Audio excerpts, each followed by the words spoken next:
Há várias passagens das Escrituras que usam nascimento e concepção de forma intercambiável e usam os mesmos termos para crianças que são nascidas e não nascidas. Por exemplo, Jó 3:3, no qual o deprimido Jó diz: pereça o dia em que nasci e a noite que disse, um menino é concebido. Esta é uma poesia hebraica, onde o paralelismo é empregado. Jó disse a mesma coisa de maneiras diferentes para enfatizar seu ponto. A maioria dos pais, assim que descobrem a gravidez, começam a planejar para seu bebê. Eles não estão sozinhos. Mesmo enquanto o bebê está no útero, Deus está trabalhando, formando e planejando. Em Gálatas 1:15, Paulo disse que Deus me separou desde o ventre de minha mãe. Compare isso com o poético, e talvez hiperbólico, Jeremias 1:5, que diz: antes que te formasse no ventre te conheci, e antes que saísses da madre te santifiquei. As nações te dei por profeta. Os escritores da Bíblia, inspirados pelo Espírito Santo, viam o bebê no útero como portador da imagem de Deus, uma pessoa completa. Há uma continuidade maravilhosa aos olhos de Deus entre a pessoa não nascida e a pessoa nascida.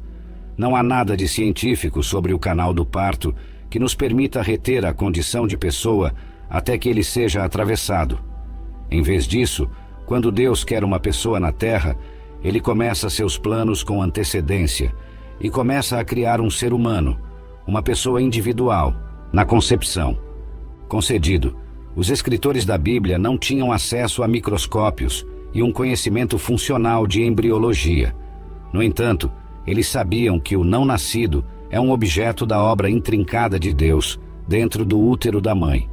Então, assim como canteiros de obras têm sinais que avisam sobre homens e mulheres trabalhando, quando uma mulher está grávida, devemos entender que Deus está trabalhando e não devemos interromper. Pergunta: o que a Bíblia diz sobre o aborto? Por um momento, deixe-me reconhecer que algumas pessoas acreditam que os não nascidos são seres humanos, já que têm seus próprios batimentos cardíacos, tipos sanguíneos e DNA. No entanto, eles também dizem que os não nascidos não são pessoas e não têm direitos humanos, até algum evento arbitrário. Algumas pessoas dizem que são apenas pessoas potenciais, até 20 semanas de gestação ou nascimento, ou tantas horas após o nascimento. Desde o começo até o fim das Escrituras, aprendemos que Deus quer que seu povo ame o próximo como a si mesmos. Toda pessoa é o próximo de todos. No entanto, as Escrituras instruem os cristãos a procurar grupos especiais de pessoas, aqueles que mais precisam de amor. Considere as seguintes Escrituras. Tiago 1:27. A religião pura e imaculada para com nosso Deus e Pai é esta: visitar os órfãos e as viúvas em suas tribulações e guardar-se da corrupção do mundo. Salmo 82:1-4. Deus se levanta na congregação divina, no meio dos deuses julga. Até quando julgareis injustamente favorecendo os ímpios? Selá. Fazei justiça ao fraco e ao órfão. Procedei retamente para com o aflito e o desamparado. Livrai o fraco e o necessitado. Tirai-os das mãos dos ímpios.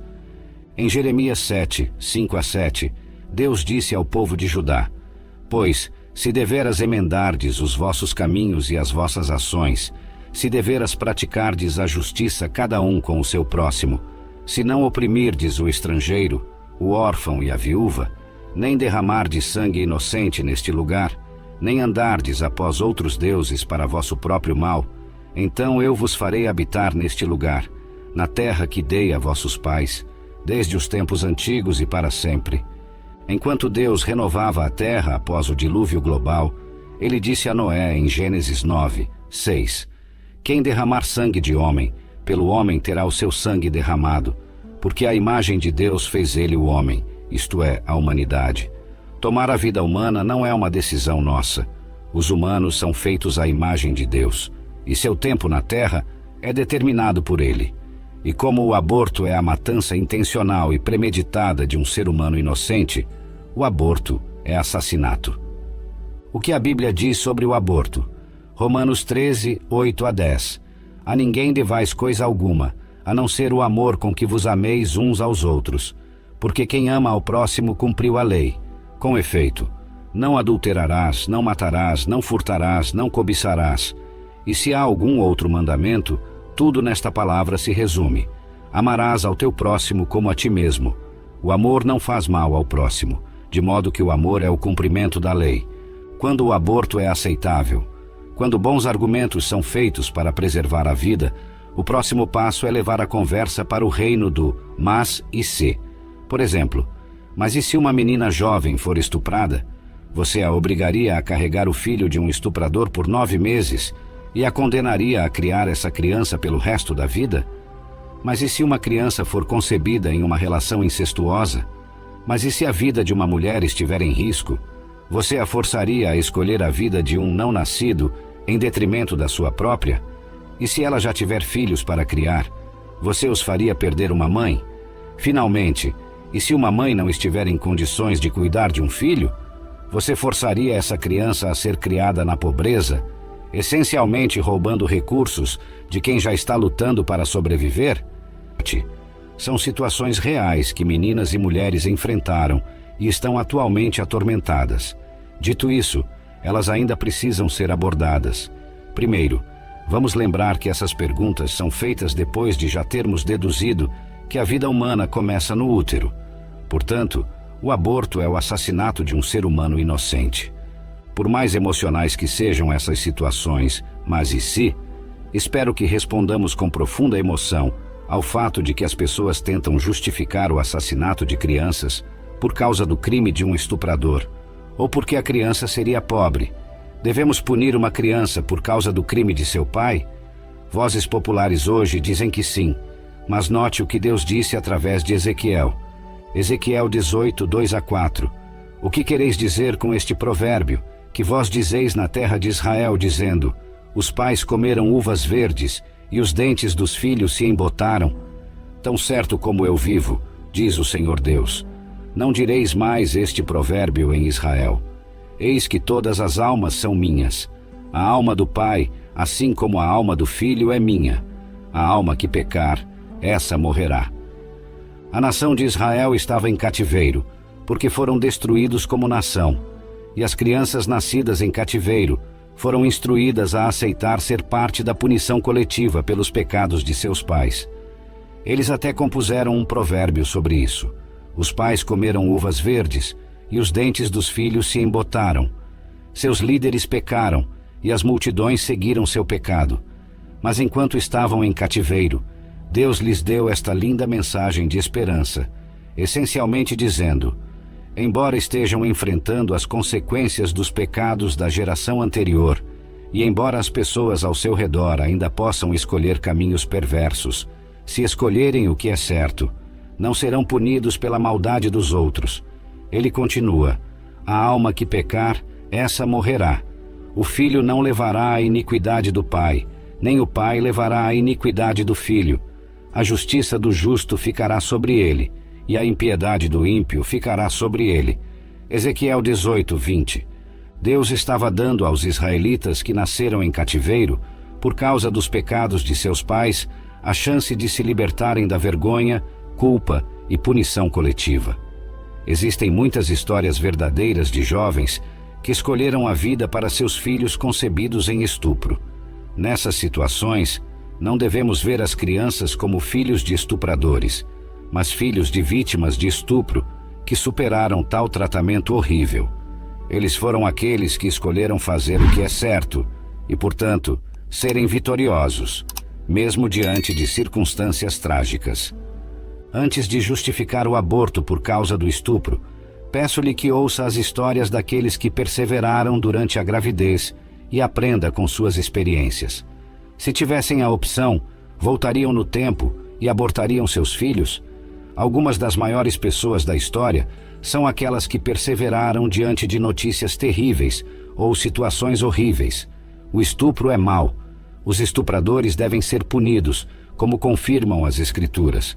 Portanto, quem resiste à autoridade, resiste à ordenança de Deus, e os que resistem trarão sobre si mesmos a condenação. Romanos 13, 2. Poucos versículos antes, o apóstolo Paulo diz: não te deixes vencer do mal, mas vence o mal com o bem. Romanos 12, 21. 1 João 4, 17 a 19. Nisto é perfeito o amor para conosco, para que no dia do juízo tenhamos confiança, porque qual ele é, somos nós também neste mundo. No amor não há medo, antes o perfeito amor lança fora o medo, porque o medo tem consigo a pena, e quem teme não é perfeito em amor. Nós o amamos, porque ele nos amou primeiro. Hebreus 4, 14 a 16.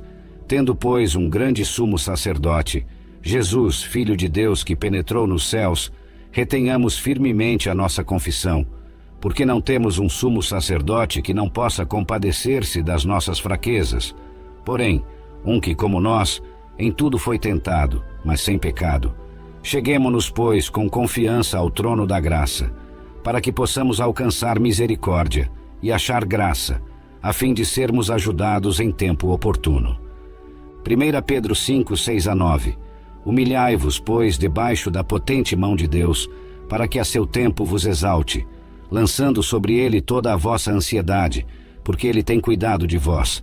Sede sóbrios, vigiai, porque o diabo, vosso adversário, anda em derredor, bramando como leão, buscando a quem possa tragar, ao qual resisti firmes na fé, sabendo que as mesmas aflições se cumprem entre os vossos irmãos no mundo. Cristãos, isso não nos diz algo sobre a tarefa que está diante de nós? Essas meninas e mulheres em seus estados mais vulneráveis precisam ouvir o que Jesus oferece diante de seus medos, vergonhas e ansiedades. E elas não precisam apenas ouvir, precisam ver isso em ação. Elas não são seus inimigos. Elas não precisam que as criminalizemos. Satanás é o inimigo aqui, e a melhor maneira de derrotar Satanás é nos aproximarmos de Deus. Seja como Jesus, e mostre compaixão, e forneça ajuda aos necessitados, com suas orações, ouvido atento, mãos, pés, recursos, e tudo o que for necessário para ajudar as pessoas a saberem que, por mais difícil que seja seguir em frente, acabar com a vida de uma criança não é a escolha certa. A ajuda está disponível, ajuda terrena e celestial. Então, quando o aborto é aceitável? Em outras palavras, quando é aceitável punir e assassinar uma criança por causa da decisão lamentável ou arriscada de outra pessoa? Nunca. Somos obrigados a cuidar de nossa própria família, como 1 Timóteo 5, 8 nos lembra. Mas, se alguém não tem cuidado dos seus, e principalmente dos da sua família, negou a fé e é pior do que o infiel. E quanto à hipocrisia entre os cristãos, recentemente vi uma postagem nas redes sociais que dizia: você não é realmente pró-vida se advogar pela pena de morte. Você não é realmente pró-vida se abandonar refugiados que estão fugindo por suas vidas. Você não é realmente pró-vida se não cuidar daqueles que não podem pagar pela comida de suas famílias. E sabe de uma coisa? Eles têm um ponto. Não sei qual ponto estavam tentando fazer, mas espero que isso chame a atenção daqueles que vivem com padrões duplos. Às vezes, as pessoas dizem essas coisas para tentar argumentar a favor do aborto.